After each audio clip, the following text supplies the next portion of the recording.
Hello everyone. Today I want to welcome you into the video with Chris Williamson and Charisma on Command. And today they will talk about forget personal development, read mythology. I myself am a huge mythology enthusiast. I love Greek mythology, Egyptian mythology, I don't know, any Chinese mythologies, Japanese mythologies, like just give me mythology, I'm there. Slavic mythologies. So I absolutely love this idea of delving into, I don't know, the personal or psychological aspects of a human psyche, more into from a mythological perspective than the moral self-help perspective. So let's dive right into it. What do you think about sort of mythology? Is it it's not the full dose of religion with some of its sort of stodginess and inaccessibility? So here's my broad view of religion, spirituality, etc.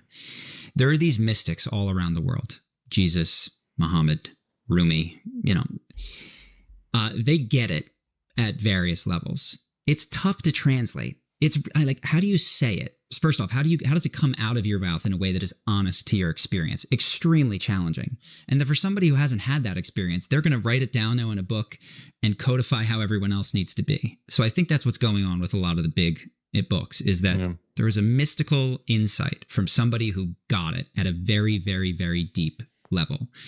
Difficult for them to speak, difficult for other people to write down 60 years later. And then we're a lot of people that aren't directly connected with that experience, projecting their mother and their father onto the creator of the universe, that he's upset with me and he wants to punish me. And a lot of that made it into the text, So I don't treat the Bible as literally every word is true, but I treat it as a repository that has been mistranslated some of the time of a brilliant mystic, like somebody who got it. And I treat other texts like that. Like there's some level of understanding integration that the person who came up with this had. That's why it survived so long. That's why it was so meaningful to people, even if they couldn't describe why it was so meaningful to them. So Greek, Egyptian, these pantheon gods are really useful for relating to you the archetypal emotional patterns of life. Yeah, that's true. So for example, when you look at the 12 gods and pantheon in Greek mythology, I'm a huge Greek mythology nerd, and you see Ares, you see Aphrodite, Hera, Zeus. You see all these aspects of having love, having war inside you, having nourishment, having the heart, Hephaestus, I don't know how it's English, but having this heart, having, I don't know, Hermes, having the lies, this deception, the quickness. We have these archetypes, these core ideas in us. And I always find it interesting that, for example, when you have somebody who takes ayahuasca in the Amazon rainforest, and they always speak of these entities, of these aspects of meeting gods. And I think these gods are our own archetypes, our own beliefs, or our own cores, basically. I think it's really fascinating. For instance, the story of Ares, Aphrodite, and Hephaestus. Yeah. Hephaestus is the craftsman god. He's got a lame leg. He's a craftsman. You might call him a brainiac. He's not a physical powerhouse. He's the only god that is crippled. He is betrothed and wedded to Aphrodite, the goddess of beauty, but she cheats on him all the time with the alpha Chad, Ares, right? So they have a bunch of kids. But the story of Hephaestus and Aphrodite and Ares is that Hephaestus learns that he's being cuckolded. He creates a cage above the bed. Ares and Aphrodite go at it. He drops the cage on them and then brings in all the other gods to laugh at them. And it's like an archetypal exploration of the pain of the academically inclined guy who is hurt by the aggressive masculine man, who takes something that he loves and then moves into his zone of power, which is intellectual, and shames him. And you see this play out. I've heard Brennan Lee Mulligan, who you might be familiar with, who's a Dungeons & Dragons guy, very smart, tell his very personal story of he was a smart kid.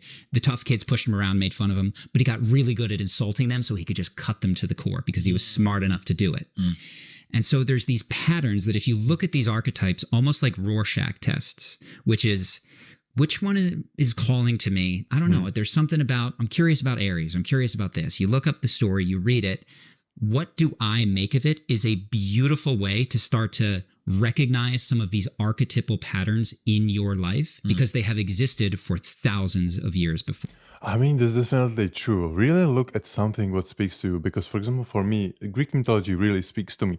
And I can now think what really it says about me. For example, that I need complexity. I need, for example, I cannot really have one god or one aspect of, for example, Christian God. It doesn't really make sense to me. But when you have 12 aspects, each representing something else, each having their faults, each being like vengeful, each being jealous, it just makes more sense to me.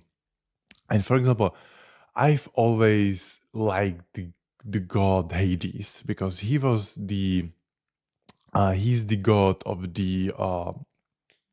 hell, basically. And I like the idea that he's basically an administrator. He deals with bureaucracy, and he's not really evil. I really like that in animation or in TV shows, in movies, he's always depicted as evil. But when you read the stories, he's the most, not loyal, but he's the most, he keeps his word, basically. He's the most truthful.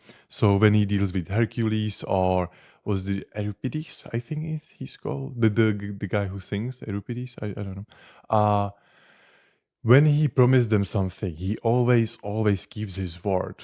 But other gods, they always lie. When you trick them, they always punish you. But Hades never punish anyone. So just look at what aspects of mythology are. I really like this idea. Try it yourself. For you. And I could go on and on and on and about all the different ones that have been valuable to me. But so symbolic. The story is more than just the story. It's less literal. Is that kind of what's the interpretation? Key? So the key that Jung, Peterson, etc. would say is that these are like metaphysically real in a way that is not just metaphorical or symbolic.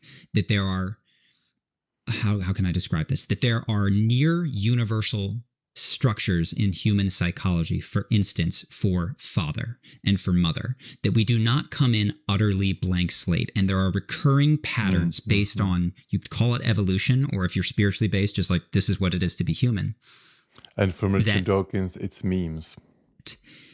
By relating to these archetypes, seeing how they strike us, we can learn the pieces of ourselves that are missing. So maybe we didn't have the world's greatest mother or greatest father, but if we relate to an archetypal story of a good mother or of the wise father or something, we can come into contact with the piece of us that we felt should have been there when we were kids, but we couldn't put our finger on, we couldn't describe, and so we can't explain the pain that we're experiencing of the loss. These stories help us reconnect with that. In the same way that the hero's journey inspires young men to go out, be heroes, understand that there's a sacrifice and a Rocky montage that they have to go through. These stories give you steps and relationship with, oh, that's what was missing, or, oh, that's what's up next for me. I'll give you one small example of this. Joseph Campbell has this hero's journey that he charts out, and it's basically a clock where you start up here, it's 3 o'clock, you meet the mentor, you descend into the underworld, it's the belly of the beast, it's the Garden of Gethsemane at the bottom, you come back up, you get the divine revelation, you come back to the community. I had been charting where I was, and he's got like basically, I think 12 to 17 different stages. And I found myself, I was like, oh, this is belly of the beast. I am lost, utterly lost. And shortly after that, I was like, what's up next? Temptation of the woman. So in the story of the Odyssey, and stop me if I'm rambling No, here. dude, I want more myth. Okay, more myth. In the story of the Odyssey, Odysseus has gone through everything. He had 600 men. They're all dead. He's washed up on this island. He still hasn't arrived home after nearly 13 years after the Trojan War. He still can't get back to Ithaca. And he's defeated, and he lands on this island. Every island he's gotten to has been torturous. And there is a beautiful nymph named Calypso, a goddess, who just wants to marry him, have sex with him, and keep him there. That's it. Just stay. And so he gets to the end of the journey, and he's offered, just stay with me. He's with the goddess. And he stays for a while, but he ultimately makes the decision. He's like, no, I have to go back. I know it's going to be hard. I know it's been brutal to get here, but I have to continue. And this is what Campbell calls the temptation of the feminine, temptation of the woman. And I found myself here, went through the bottom of this arc, and a buy offer comes in for charisma on command. And it's, dude, you could just ride off in the sunset. You could just you put it away. You're frustrated with it. It's not working. Just, you could take the money. I'm dividing it up in my head. How many years, how much this? And I knew where I was in the journey, and I was able to go, I know this, and this isn't what I want. Even though it's going to be hard, I want the struggle. There's something, there's a home that is calling me. And so I was able to navigate that with a bit more understanding. And then I knew after that comes atonement with the Father, right? And so there's this other stage that I had to go through, and I could go on and on and on. And then I knew after that comes apotheosis, which is the connection with the divine, and then the ultimate boon. And right now I sit at the return, which is the refusal to return, is basically where I'm at right now. So after you get the grail, the lamp, the thing, and you've done all that work, oftentimes the hero's like, well, that was really hard. I don't think I want to go home. I finally made myself comfortable in this other secluded inner world. I don't think I want to bring this back to the community. And sometimes there's a chase. Sometimes someone has to pull them out of it. But I was like, oh, maybe that's what this podcast is for me. This is Chris inviting me back to the universe. If you struggle... I really like it. If you like mythology, if you like any, like even stories, look at, for example, if you read books, if you watch TV shows, all of these aspects have these archetypes or these aspects which we can cling to. For example, that's why people like anime.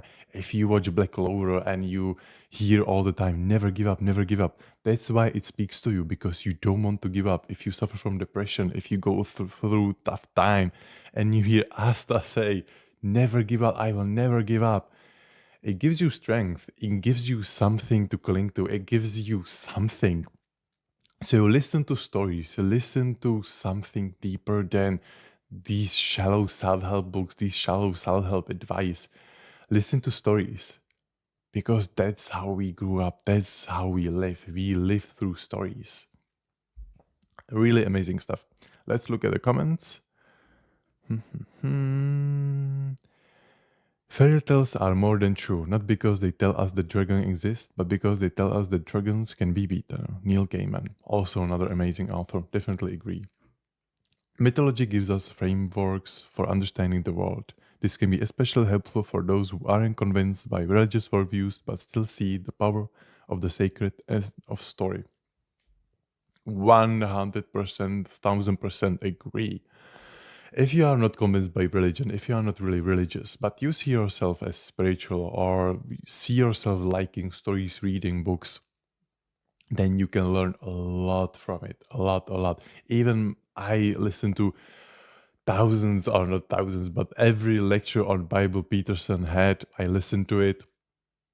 And I really liked it because it gave me some sense into the story of Christianity. And even, for example, the basis of the Noah's Ark, that the story is about be prepared for a flood because disaster is coming your way. Something horrible is going to happen in your life. And when you build a boat, when you go to the gym every day, when you educate yourself, when you have stable job, when you have great personal relationships, you've built yourself a boat which is going to stand in a storm. And the storm is going to come. And that's the moral of the story. And I really like it.